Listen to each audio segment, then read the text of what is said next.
Something's artistic, it must be intrinsic. This blush and this lipstick is not. It's now. Alright, my nigga. Okay. Hello. Where are we, bro? I love it. We are at my office. Yeah? We are at my 9 to 5. What's paying my bills right now? Yeah. So my official title is Operations Coordinator and Junior Booker.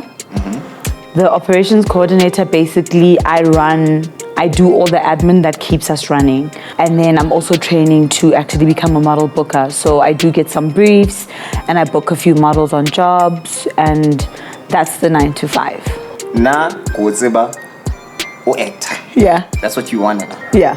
That's, you know what I mean? My whole life. So, how'd you end up here? Yeah. Live. How'd you do that? Live shows violence. That's all I got you watching. Yo, and I was like, okay, I'm sorry.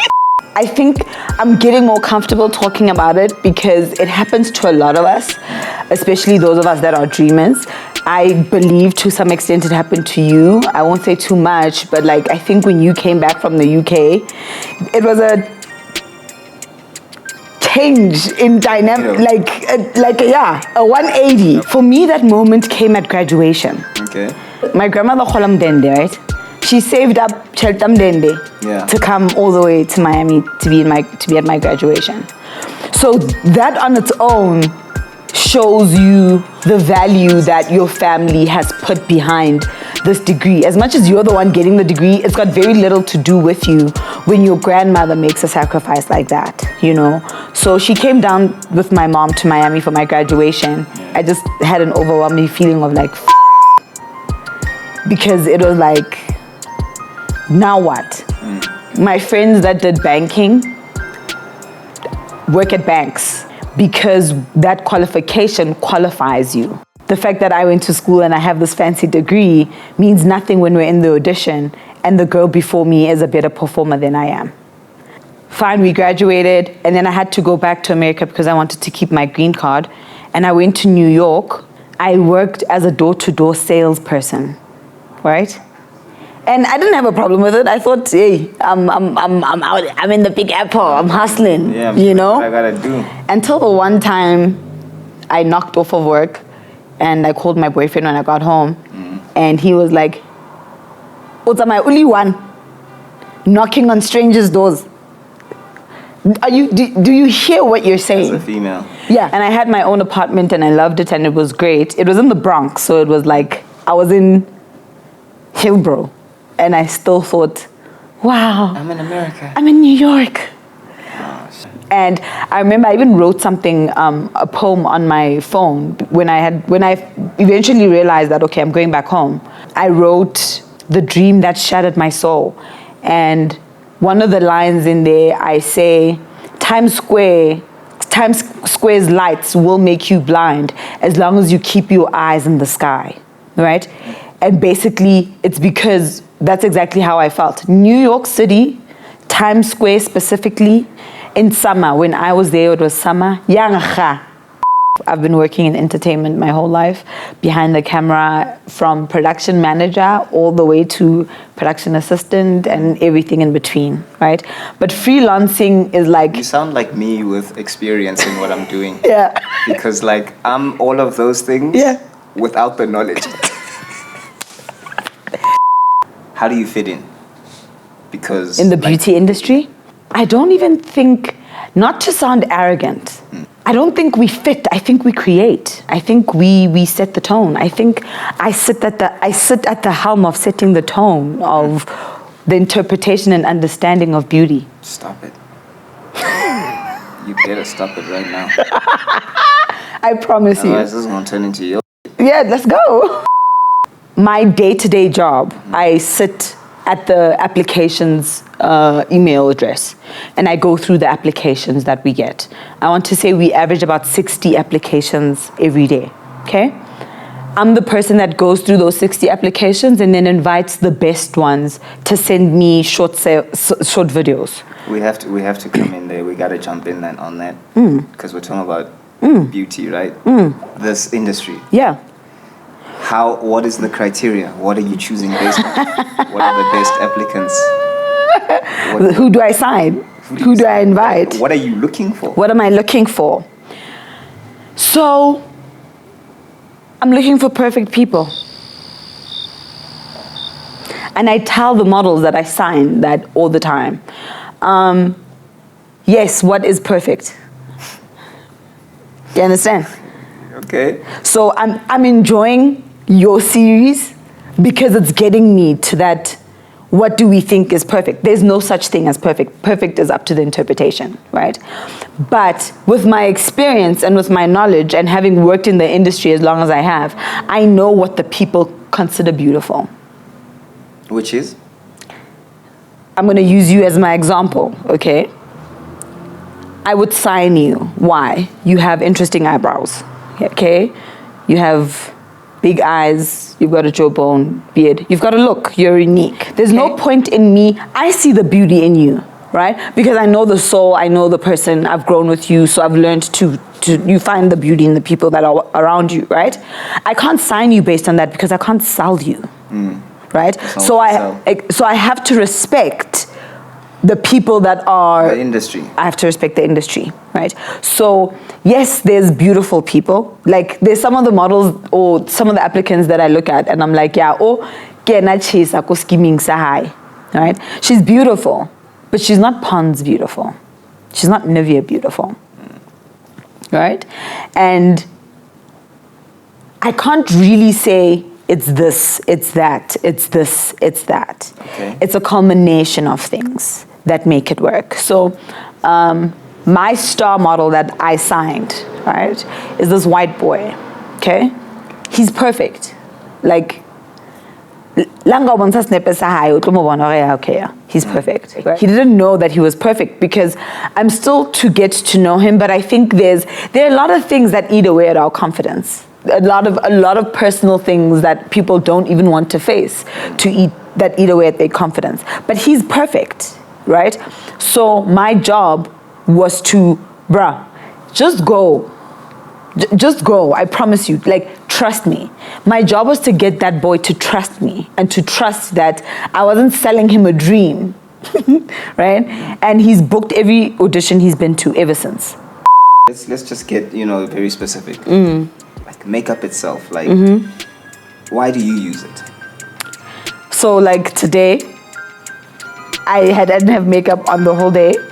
I personally, exactly. And then when I realized, okay, so I've been in the industry long enough. 10 years is a long time to work in an industry and for you not to understand how it works. So today I did put on a little bit of foundation just so that on camera I don't look pale or dull or boring or is like spook. Yeah. No. I said I don't want to look old, stressed, like I don't sleep, exhausted, hungry, unhappy. Spooko. No, spooko is after I put the foundation on. Oh, okay. Exactly. It's after I put the foundation on and it didn't match. That's what looks like spooko. For the sake of this interview and because I not only appreciate, but I respect the process that you're on. I respect this moment in time. I showed my respect to it by putting myself under that stress of let me prepare my face and look decent, right? But it's because we're on camera. If we were even if we were at an event, because the event, we have to dress up for an event. But for my models that come in for assessments, for example, I don't put on makeup for that because I'm not selling myself. I understand. Yeah. I'm not selling myself. I'm selling the agency. Yeah. And Palesa doesn't wear makeup. So that's not why you're here. It throws people off, and I won't lie, it does sometimes get to me because I do feel the pressure of it sometimes, especially when I'm signing high-end fashion models.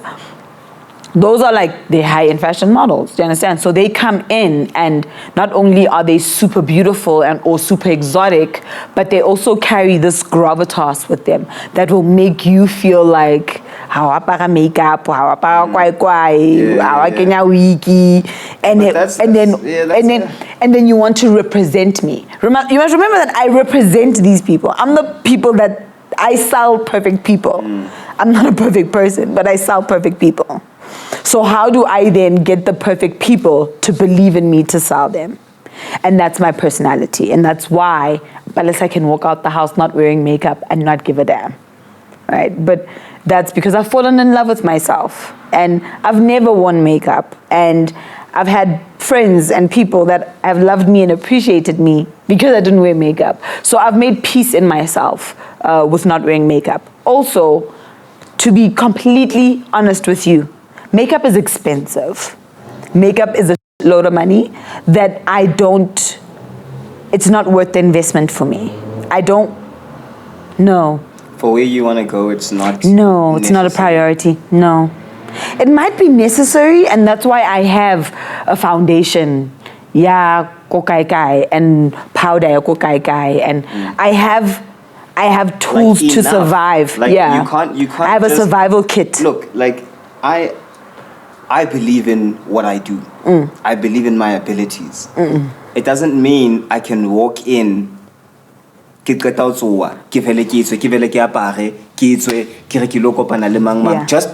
mamela ntweki producing this is amazing. No, it's like there's a critical threshold. You need to, even if you just step inside and cross hanyan, it's enough to show that respect that you talk about. Like kore ke a o hlompha le wena hore ke fihle mo ke sankge diskene ke hlala maobane. Yes. So I understand what you So I have that. If I walk into a CEO's office wearing a suit, he's probably going to listen to me unlike if I come in with jeans and whatever, right? And that suit for me comes with a little bit of makeup, right? It's what society's taught me. Ish, guys, I want to touch my face. I want to scratch my eyes. I actually mentioned I want to express myself. I was talking to a friend of mine. Like, I actually understand why sometimes, like, okay, someone said to me, like, I want to scratch my eye so bad, but I'm afraid, whatever's going to happen. Yeah. Imagine. And I thought about it for a little bit, man. And I was like, imagine.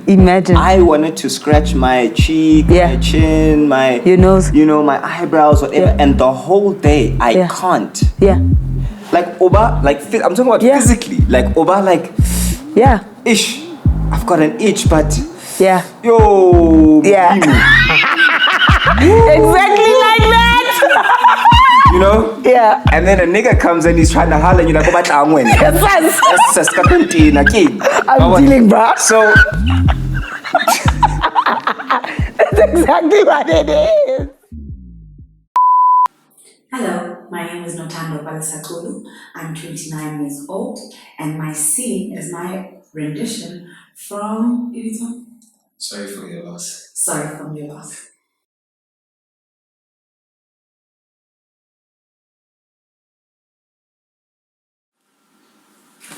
Thank you.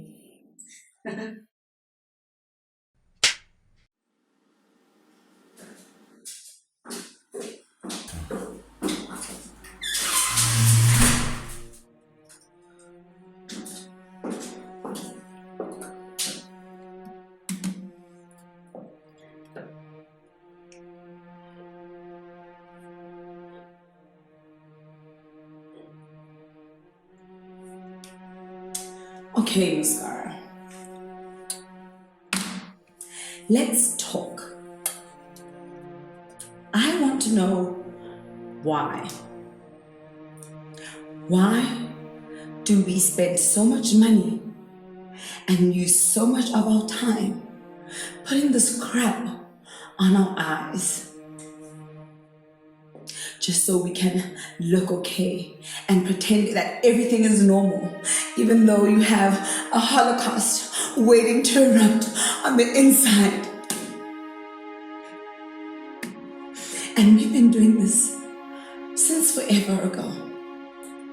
But today I want to know why.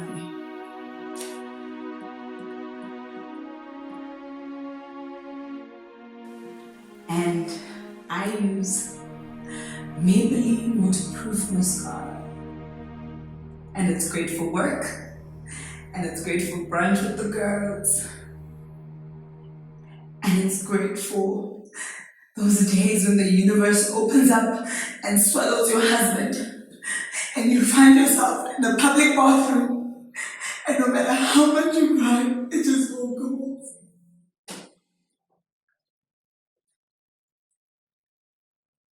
I believed my face this morning. I believed that the worst of this nightmare was over.